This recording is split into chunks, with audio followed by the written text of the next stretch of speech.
Now, also in Canberra today, the Climate and Energy Minister Chris Bowen was out spruiking electric vehicles again.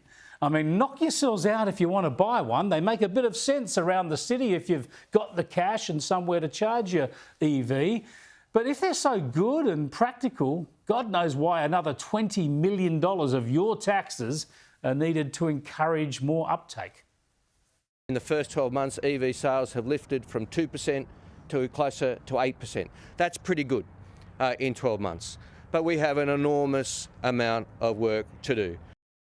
Oh dear, they don't call him Blackout Bowen for nothing, do they? And he's no orphan, of course. Plenty of politicians, state and federal, Labor and Liberal, are intent on displaying their own moral superiority by promoting EVs and pushing renewables in a way that systematically destroys our energy affordability and security. Also, they can pretend that they're saving the planet.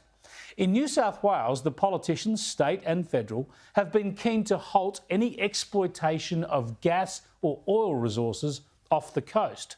So much so that the New South Wales Liberals, even from opposition, are still proposing laws to ban all offshore exploration.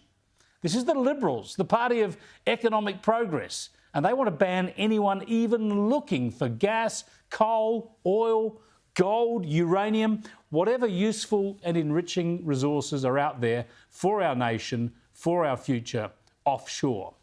This sort of environmental overreach is so common now that it hardly raises an eyebrow. I mean, all sorts of exploration and mining is banned in so many areas, and we wonder why we have a gas supply and price crisis.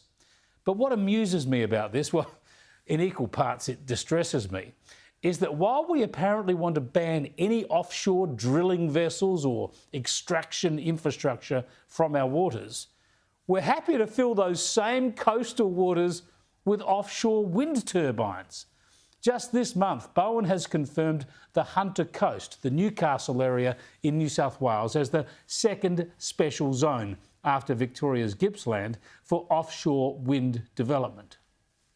This is about offshore wind. It's creating renewable, clean energy, enough for 6 million homes, and to create 4,800 jobs in construction, 2,400 direct jobs ongoing, many, many more indirect. It's good for the environment, good for jobs. Yeah, shove the big turbines offshore. It'll cost more, sure, but it'll be out of the way of pesky landholders and the like. That's the thinking. So let's look at how the locals have taken to the idea during the consultation period. Hundreds of turbines could be built between Port Stephens and Nora Head if the Hunter offshore wind zone goes ahead. A 3-month public submissions period wrapped up on Friday. Almost 2,000 were made, the bulk of those from the Central Coast, Newcastle and Lake Macquarie, accounting for around 15% each. The majority citing environmental concerns, including fishing and visual impact. I mean, of course people are going to arc up. There'll be fishing fleets, environmentalists and just people who don't want their view ruined. And in this case, there's also tourism businesses based on whale migration. One of the first gentle giants of the season spotted yesterday.